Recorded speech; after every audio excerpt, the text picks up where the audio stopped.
When I was 13, I met Alex Johnson at a competition. From the first moment, I couldn't take my eyes off him.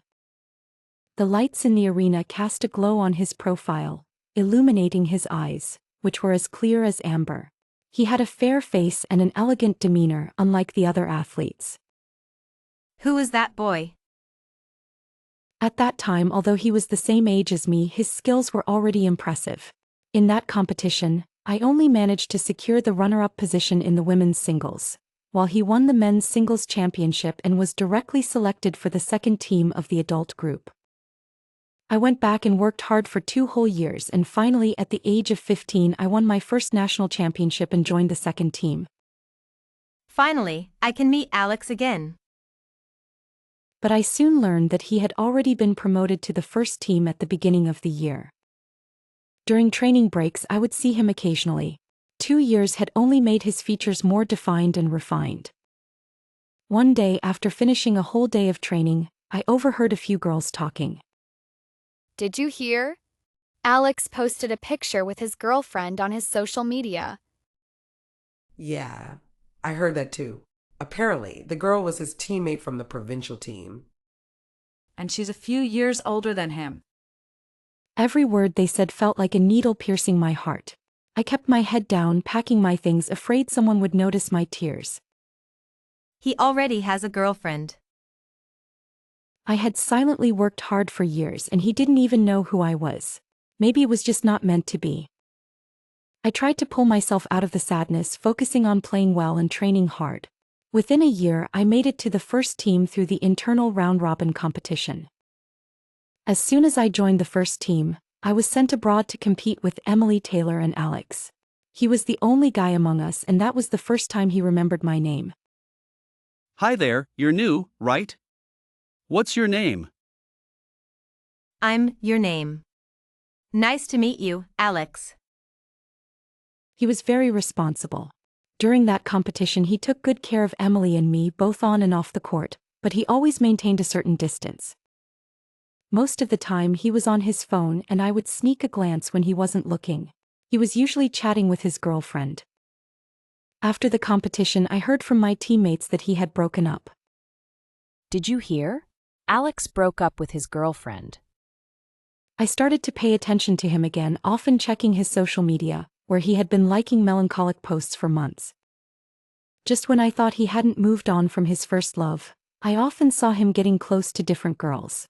It seemed to me that he was kind and attentive to everyone. You know, when Alex first joined the team, his basic skills were lacking. He would often stay late for extra practice. While everyone else went back to rest at noon, he would stay on the court, picking up balls by himself to get more practice in the afternoon. Being left-handed, he was at a disadvantage in singles, so he often paired up with senior players for doubles. Although Alex Johnson had clinched a gold medal with the main team, many dismissed his achievement as merely riding the coattails of stronger players. Hearing this, sympathy welled up within me. My connection with Alex ended around 2018, the year we were paired for mixed doubles, resulting in countless hours of training together. Generally, male players were reluctant to team up with female counterparts, considering them inexperienced. Our pairing started off no different. It's okay, we'll keep playing. Despite my initial blunders, Alex's encouragement never waned, and our synergy quickly solidified. In our first international competition, we triumphed in the mixed doubles championship. The coaching team then paired us with another seeded duo, Michael Brown and Emily Taylor, for mutual growth. My debut in the adult competition was stellar. I defeated 2 main team members and won the tournament, solidifying my place as a key player. However, Alex's journey was fraught with challenges. Facing David Smith, a formidable opponent, Alex struggled as David exploited his technical vulnerabilities. During this period, Alex became increasingly withdrawn, and our mixed doubles sessions dwindled. One evening after an extended practice, I passed the men's training hall and heard the unmistakable sound of a ping-pong ball. Curious, I sneaked in and found Alex intensely focused on his returns against a robot. His powerful left-hand strokes hinted at potential strain. Angrily, he threw his paddle, which clattered against the table before he sank to the floor, head buried in his arms. I approached and handed him some tape from my bag. He looked up, surprised to see me. Why are you still here so late? I placed my bag and towel on the adjacent table and began taping his left hand. I was kept for extra practice by the coach. Take a 20-minute break and I'll practice with you. I thought you would tell me to stop practicing. Changing into my training gear, I positioned myself opposite him. Since I was young, I've always been overshadowed by Emily Taylor, so I understand how you feel. You've been using your backhand a lot.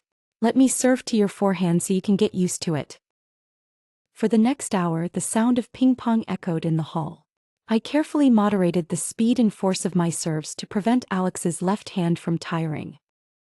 Alex, let's call it a day. The dorm will have a curfew soon. Yeah, it's late. I'll walk you back. I agreed readily, and on the way back I managed to get him to buy me a cup of milk tea as a reward for being his practice partner. Walking under the moonlight, I followed behind him with my head down. Suddenly he stopped and I almost bumped into him.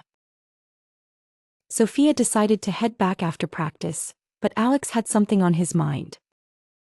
Go ahead, I'm heading back.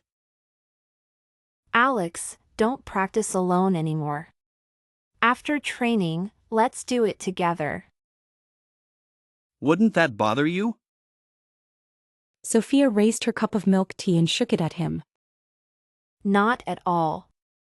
You can buy me a cup of milk tea every day as a training fee. For the next few months, they practiced together after their regular training sessions. Alex took good care of Sophia. When she had stomach pains during training, he would leave milk at the door of the restroom and text her to pick it up. He would also walk her back to the dormitory every day, making sure she got inside safely. Sophia didn't think there was anything special between them. Maybe he was just grateful for her company during extra practice and wanted to look after a younger sister. On New Year's Day in 2019, they couldn't go home because of a competition. The team gave them half a day off to rest. With only half a day, Sophia didn't feel like going out and stayed in the dormitory. Late at night, she suddenly received a message from Alex. Sophia, what are you doing? Bored, watching Emily binge watch a show. Want to watch fireworks? Sure, sounds great. Meet me at the soccer field. Sophia changed clothes and rushed downstairs. When she got to the soccer field, she saw Alex bent over in the middle, fiddling with fireworks. Sophia, don't come any closer. It's a bit dangerous. Wait there.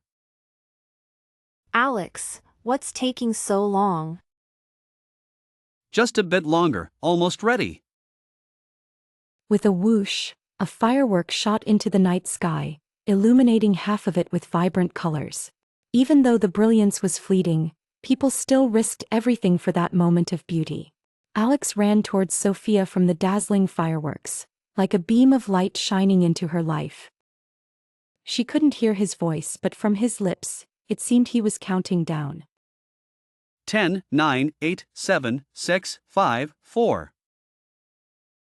He suddenly stood beside her, leaned in and whispered in her ear. 3, 2, 1, Happy New Year, Sophia. Happy New Year, Alex. At that moment, Sophia realized they had spent their 18th year together and were stepping into their 19th year. After the new year, during their first mixed doubles class, Sophia chatted with her teammate Michael during a break. We should pair up sometime, I think we'd do well. Alex, who was nearby, rolled his eyes and said sarcastically, Sophia, be mindful of your partner. Your current partner is still here. Sophia had to go over and appease him. Alex, it's just for fun. For mixed doubles, I definitely prefer partnering with you. After the mixed doubles class, Sophia was chatting with Grace and Emily. She couldn't help but ask, Do you think Alex has been acting strange lately? Glancing at Alex, who was training. What's strange about him? He's still following you around every day. He's been particularly awkward and moody lately, always getting upset. During training, he was acting all weird. I don't even know what I did to annoy him. He's always had that temper. He's just nicer to you. The other day, I was chatting with Michael and he rolled his eyes at me. If I don't walk to the training hall with him, he gets upset too. Test it out. Look, Chris is resting. Grace Thompson pushed me away and I looked at her with suspicion. Slowly, I walked over to David Smith, making small talk with him while keeping an eye on Alex Johnson out of the corner of my eye. Alex's gaze was fixed on me, his face barely concealing his impatience. Sophia, come here. As I approached, Grace's eyes curved into a smile. Sophia, you missed it. Alex's expression was priceless. How so? His face was a mix of emotions. He must like you. He likes me? Are you kidding? Don't say that, it could cause misunderstandings. Misunderstandings? Alex usually acts so aloof, like he doesn't care about anyone. But with you, he turns into a chatterbox, always talking. And that smile he can't hide when he sees you, it's so obvious. Grace! Stop saying that. After a whole day of training, I got a call from my mom.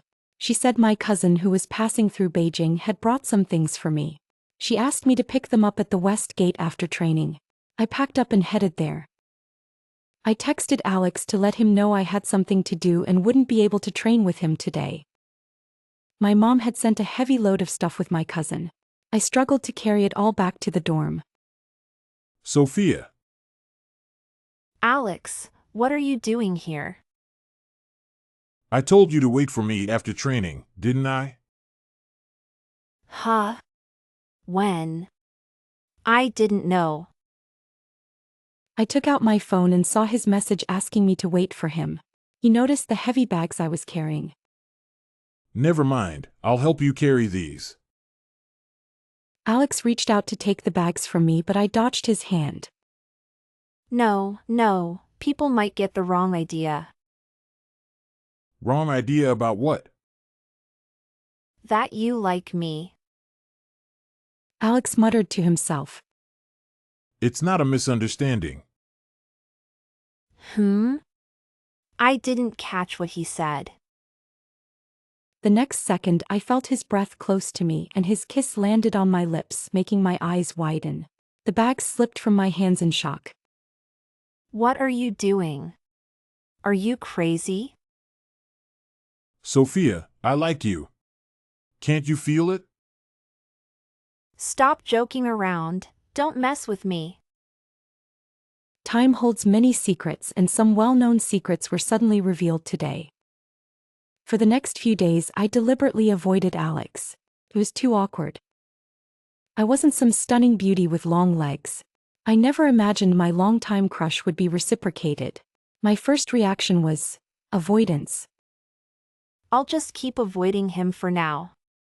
Why did Alex suddenly like me? The men's and women's teams usually trained separately, so it was easy to avoid him during training. But how could I avoid him during breaks? What if he waited for me outside the dorm? I was racking my brain for a solution when Emily suddenly invited me to Happy Valley. Sophia, let's go to Happy Valley tomorrow. But why invite me so early? I found it odd, but to avoid Alex, I agreed and left early. It was better than being caught by him at the dorm. It wasn't until I saw Alex waving at me at the amusement park entrance that I understood what was going on. Alex? What are you doing here? It wasn't Emily who invited me. Damn Emily, she had teamed up with an outsider to trick me. As I turned to leave, Alex Johnson caught up with me. Yuzu, don't go just yet. Since we're already here, let's go inside first. You've got some nerve. Alex, now you're even bribing people around me. You've been avoiding me, not replying to my messages, not answering my calls, and refusing to see me. What else could I do after you disappeared on me after a kiss? Stop talking. Alright, I won't mention it. But didn't you always complain about not having time to come to Happy Valley? Now that we're here, let's not leave. Seeing him holding the tickets under the sun, blocking my way with sweat visible on his forehead, I could tell Alex was anxious. Fine, but you can't bring up any of that nonsense. Deal. You do your thing, and I'll do mine. Just don't follow me around. That's not happening. We came together, how can we play separately? Then just keep your distance, don't walk too close. We spent the whole day at the amusement park, riding roller coasters, pirate ships, teacups, and carousels. Alex kept taking pictures of me with his phone, but none of them turned out well. Every shot was from an unflattering angle, making my already short stature look even more disproportionate. Why did you take such ugly photos of me? They're not ugly at all. Look, you're so cute. We've pretty much tried all the rides. There's still 2 hours until the fireworks. What do you want to do next, Alex? Let's have a competition, shooting games, ring toss, claw machines. If I win, you have to promise me one thing. Trying to set me up? No way I'm falling for that. Oh, so you think you can't beat me? That's nonsense. Of course, I'm better. To my surprise, my competitive spirit as an athlete kicked in, and Alex was secretly pleased. After several rounds of shooting games, it was hard to determine a winner. Alex went first, hitting 7 out of 10 targets. When it was my turn, he started to distract me, causing me to lose. He won so unfairly and still expected me to keep my promise. No way. We bickered until it was time for the fireworks. Alex grabbed my hand and started running towards the best viewing spot. Being suddenly held by him left me stunned, and I let him lead me through the crowd. It was then that I realized I had never really looked at his features closely. His profile was strikingly handsome. If he wasn't good-looking, how could I have fallen for him at first sight years ago? If he stands on the world stage one day, he would surely gain a lot of fans. The fireworks lit up the night sky, making it as bright as day. I leaned in close to Alex's ear and whispered, Brother, I won't be difficult anymore, and I won't avoid you. But you have to give me some time to adjust. Alex, still holding my hand, pulled me into his arms. I'm not in a hurry. Take your time to adjust. After returning from the amusement park, our team received a new assignment. The 2 of us were selected to represent the team in an international competition. Only the 2 of us and a young assistant coach were going. During our time abroad, it happened to be my birthday. The busy schedule left me no time to think about celebrating. That day, after finishing the competition and returning to my room, my mom sent me a video message, reminding me it was my birthday and that I should eat something nice despite being busy. I agreed readily, but all I wanted was to rest. Hanging up the phone, I suddenly felt a pang of sadness. Spending my birthday alone in a foreign country, I had to quickly wash up and get to bed early for the 2 competitions tomorrow. As I came out of the bathroom, I heard a knock on my door. It was Alex Johnson standing there in the middle of the night. Yuzu, the competition ended too late today, and I didn't have time to prepare anything special. But I went to the restaurant and made you a bowl of noodles. Consider it longevity noodles. Alex walked into my room holding the bowl of noodles with both hands and placed it on the table. Come on, have a bite. When we get back home, I'll treat you to a big meal. Alex, how did you know it was my birthday today? I was a bit surprised. His performance in the competition today wasn't great. He won with difficulty. He left right after his match, not waiting for me. I thought he'd gone back to rest, but it turns out he hurried back to prepare all this. What don't I know about you? Come on, sit down and eat. As I ate the noodles, he pulled out a big black box from somewhere. Happy birthday, Yuzu. A gift too? I know you like J. Cho, so I asked a friend to get all his albums from a store in Joy City for you. You can keep them as a collection. Looking at the big box of albums, I realized why his luggage was so heavy when he came. He carried this big box all the way from home. My heart felt a mix of emotions. In a moment of excitement, I threw myself into his arms, stood on tiptoe and gave him a light peck on the lips. Just as I was about to step back and put some distance between us, he raised his hand and held me close. You think you can tease and then run away? Not so easy. We have a competition tomorrow. We need to rest early. It's just a kiss, not like I'm taking you right here. A warm breath hit my face and the soft touch on my lips made me melt, numbly following his lead. A few seconds later he let go of me. There's a competition tomorrow, so I'll let you off for now. The next day's singles and team finals went smoothly. I won the women's singles match and he dominated his men's singles match, even giving away a point by not serving over the net when he was leading 10-0. The last match was our mixed doubles. When we won the final point, I raised my hand as usual to high-five him, but he grabbed my hand and pulled me into his arms, wrapping me in a hug with his other hand. I didn't pull away or respond, but my ears turned bright red. At the final award ceremony, we swept all 3 gold medals in the table tennis events, completing our team's mission perfectly and returning home. After returning home the first time we paired up for mixed doubles, I said to Alex, If we win, let's go out and have a day off. Training every day is so tough. Alex promised that if we had a break he would take me out regardless of the competition results. We lost the next Qatar Open and after returning home, we arranged to meet at the National Library. Alex closed the new concept English book he had picked up and turned to me. Why did you want to come here? These books make me sleepy. Sure, let's talk over there. I motioned for him to lower his voice and then pulled him over to the bookshelves. We've been training since we were kids and never really experienced campus life. Isn't a date in the library what campus couples do? Alex Johnson looked at me with a doting smile, gently tapping my head. What on earth are you always thinking about? Unconvinced, I lifted my head and retorted. I'm already 20 years old. I can date now. Youthful crushes are like hidden treasures in diaries.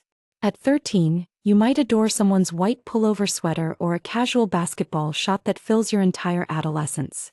For me, Alex Johnson was that person. My youthful affection for him was my own story, but starting today our story became one shared by 2.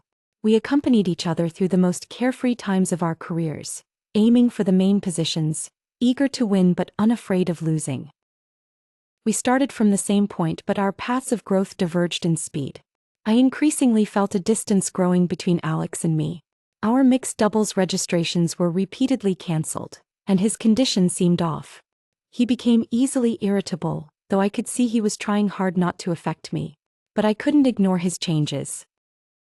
Alex, what's going on? You've been distant lately. Just a lot on my mind, that's all. I began sticking to him every day, often staying by his side, laughing and joking as if everything was normal. Until the 2020 competition list was announced, and I saw that Alex only got a P card. At that moment I didn't know what to do. When I stood on the podium at the Tokyo Olympics, draped in the national flag, I saw Alex in the crowd applauding for me. Before this we had been so close, like overlapping lines. But standing alone on that podium the trophy felt incomplete. Alex, we promised to stand on top of the world together. What happened? Life doesn't always go as planned. Our drifting apart probably started from that moment. I had tried more than once to get closer to him, but outside of necessary training sessions he almost had no contact with me. The following year, on the eve of the National Championships mixed doubles match, the coach asked me to his office for a chat. I believe you should consider changing partners. Continuing with Alex might not help you improve. I politely declined the coach's suggestion, but he still asked me to think it over. Leaving the administrative building, I saw Alex sitting on the steps, lost in thought. What are you doing here? Oh, I just finished training, taking a break here. Alex looked exhausted. I stepped forward to help him up, but he waved his hand and stood up on his own. He looked at me seriously for a few seconds, then his gaze darkened. The coach just talked to you? Yeah, just a simple chat. About what? Nothing much, just discussing recent performance. I looked at him, letting go of his hand and taking a step back, feeling guilty. I heard everything when I passed by. Then why did you ask me? Why did you refuse the coach's suggestion? He suddenly stared at me. It had been a long time since I had seen such a strange look in his eyes. The usual gentleness was gone. Because I only want to partner with you. I can't play well with anyone else. Alex Johnson remained silent, lowering his head, unsure of what to say. I think you should agree. There's no need to give up the opportunity for me. His words hung in the air, heavy with unspoken emotions. I just want to stand on the highest podium with you. There's another match tomorrow. Let me take you back. He didn't respond directly but was eager to send her away. The next day at the national championship, his performance was extremely poor. They didn't even make it to the 1/8 finals. Alex, what happened out there? My issues, they affected us. It's my fault. On the way back, Jane received a message from Alex Johnson. Don't wait for me. What? Are you leaving me? She had been looking forward to the moment when they would stand at the pinnacle of the world together, but he still let her down. Walking further apart, carrying the dreams of two people alone is truly exhausting. We both longed for the moment we could stand together again. Now she only needed to focus on two things: striving to become better and temporarily forgetting the boy who once ran with her. The news of Alex Johnson's suspension spread like wildfire. Social media was flooded with reports of him throwing his racket in frustration after losing a match in Sri Lanka. The team quickly issued a public statement about his punishment: a 3-month suspension and an immediate recall to the country. Brother, where are you? Can we meet? Alex Johnson hid in his room. Although he received her message, he didn't reply. Where could he be? She rushed to his dormitory, knocking on the door and calling his name. Alex, it's me. Are you inside? No response. Then I'll wait for you. I won't leave until you come out. She squatted by his door for a long time, feeling his presence inside but knowing he didn't want to see her. After a long while, she deliberately stayed silent, squatting in the corner by the door. She heard footsteps inside the room. She knew he was coming out. He gently opened the door and she immediately rushed forward, using her hand to block the door from closing, tears still on her face, looking up at him. You're willing to see me? Do you need something? Did you throw your racket? Softening her tone. Yes. It's just one lost match. Why get so angry? I've always had a bad temper. I don't want to hide it anymore. Impatiently. Since knowing him, he had never spoken to her like this. If you don't have anything else, just go back. Alex Johnson was busy closing the door. Jane reached out to block it and he quickly let go, then grabbed her hand to check if she was hurt. Are you crazy? Your hand can't get injured. Seizing the opportunity, she threw herself into his arms, hugging him tightly, and shouted out all her grievances in one breath. Yes, I'm crazy because I like you. Because I like you. I want to stand on the champion's podium with you. Because I like you, I chased you from the second team to the first team. From a sparring partner to a main player. Because I like you. I ran to find you right after getting off the plane. Only to be left outside your door for 2 hours. Alex Johnson wrapped his arms around her, using his strength to help her relax a bit and ruffled her hair. You made it to the first team for me? Gently. His tone was gentle again, just like before. That night, Alex Johnson walked Sophia Anderson home in complete silence, holding her hand and striding forward briskly. Alex, why won't you talk to me? He remained indifferent. The more she thought about it, the more wronged she felt, and the more wronged she felt, the more she wanted to cry. Tears streamed down her face uncontrollably, like a dam that had burst. Why are you ignoring me? Alex hadn't contacted her at all. He didn't reply to any of her messages. She thought he wanted to keep ignoring her and eventually cut ties, but she couldn't understand why. Emily Taylor returned to the dormitory in high spirits and insisted on taking Sophia out for a drive. Yuzu, I just bought a new car. Want to go for a ride with your big sister? I don't feel like moving. Come on, I'll wait for you downstairs. Change your clothes quickly. Emily didn't give Sophia a chance to refuse, so she had no choice but to get up from the bed, grab a random jacket and head downstairs. When she got downstairs, there was no car in sight, only Alex Johnson shivering in the cold wind. Why didn't you just ask me directly? I was afraid you'd refuse. Alex was straightforward, and Sophia wanted to take this opportunity to clear everything up. It's not convenient to talk here. Let's go somewhere else.